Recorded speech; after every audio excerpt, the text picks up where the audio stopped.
বন্ধুরা, তনুশ্রী রান্নাঘরে আপনাদের সকলকে স্বাগত জানাই। আশা করছি আপনারা সকলে ভালো আছেন, সুস্থ আছেন। আজকের আমার রেসিপি ডিমের কালিয়া। এই ডিমের কালিয়াটা খেতে কিন্তু দুর্দান্ত হয়, আর এটা করতে কিন্তু খুব একটা বিশেষ ঝামেলাও নেই, আর সময়ও খুব একটা বেশি লাগে না। খুব অল্প উপকরণ দিয়ে আর খুবই তাড়াতাড়ি এটা তৈরি হয়ে যায়, মানে ঝটপট যাদের তাড়াতাড়ি থাকে। তো এইভাবে মানে একবার ডিমের কালিয়া বানিয়ে নিলে খুবই তাড়াতাড়ি হয়ে যাবে, আর খেতেও কিন্তু খুবই টেস্টি হয়।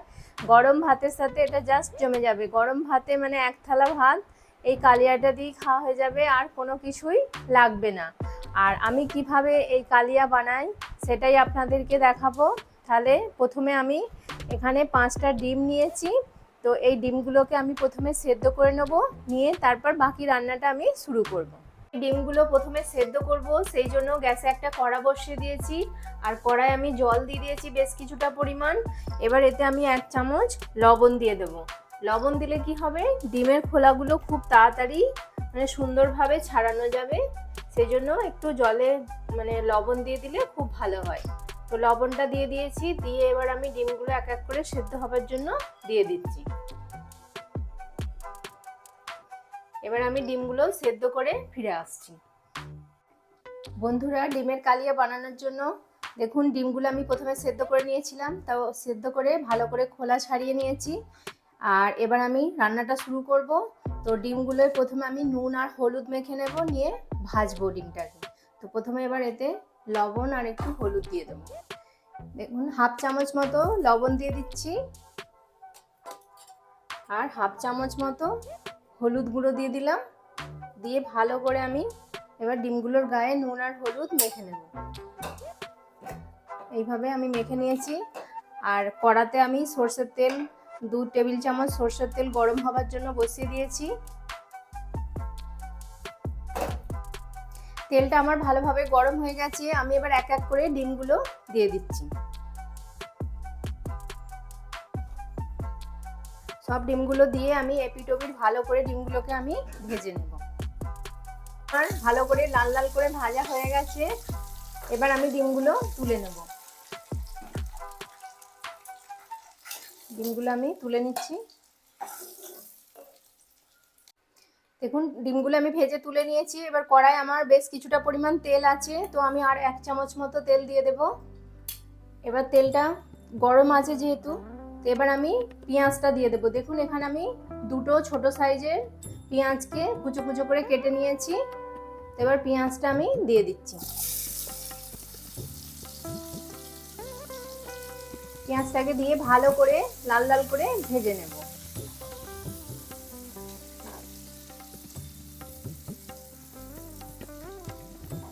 পেঁয়াজটাকে কিন্তু খুব সুন্দর করে ভাজতে হবে, একদম লাল লাল করে ভালো করে ভাজতে হবে। এই সময় পেঁয়াজে আমি একটু লবণ দিয়ে দেব, স্বাদ অনুযায়ী, খুব বেশি না, একদম অল্প স্বাদ অনুযায়ী লবণ দিয়ে দিচ্ছি। আর একটু চিনি দিয়ে দেবো, যাতে কালারটাও খুব সুন্দর হয়, আর কালিয়া একটু হালকা মিষ্টি মিষ্টি খেতে ভালো লাগে। তো বেশি না, একদম 1/2 চামচের থেকেও কম দিয়ে দিলাম। এবার ভালো করে আমি এটাকে মিশিয়ে দিয়ে ভালো করে ভাজবো।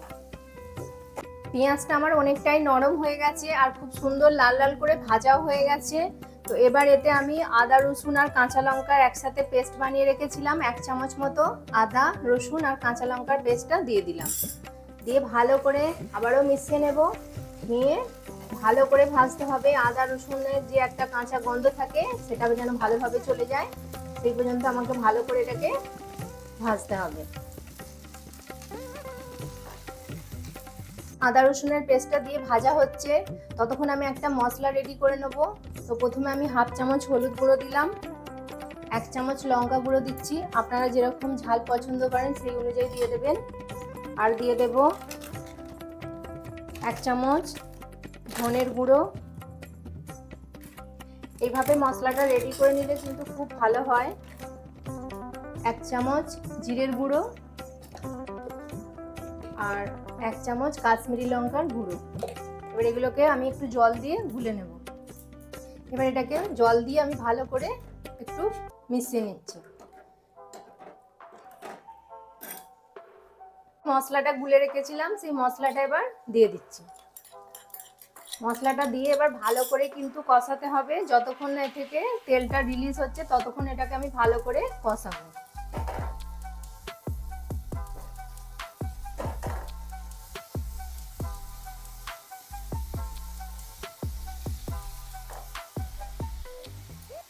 এবার এতে আমি 1 চামচ টমেটো সস দিয়ে দিচ্ছি। দিয়ে এবার ভালো করে আবারও আমি এটাকে মিশিয়ে নেব।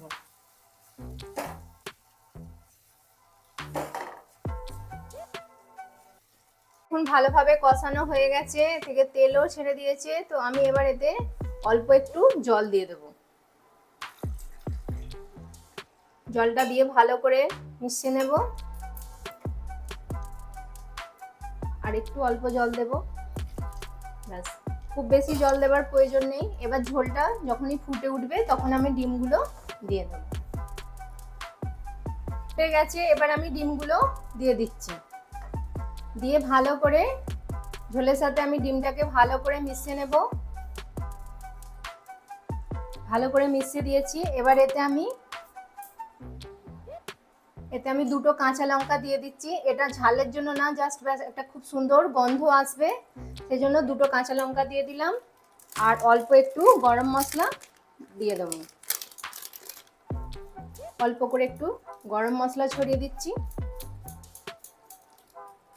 দিয়ে ভালো করে এটাকে মিশিয়ে নেব। নিয়ে আমি 5 মিনিট মতো এটাকে হতে দেব চাপা দিয়ে। মিনিট হয়ে গেছে, আমার ডিমের কালিয়া একদম রেডি। তো আমি গ্যাসটা অফ করে দিলাম, দিয়ে ওপর থেকে জাস্ট একটু ধনেপাতা ছড়িয়ে দেব। তাহলেই আমার একদম ডিমের কালিয়া রেডি। ধনেপাতাটা দিয়ে একটু মিশিয়ে দিলাম। দেখুন কত সুন্দর হয়েছে।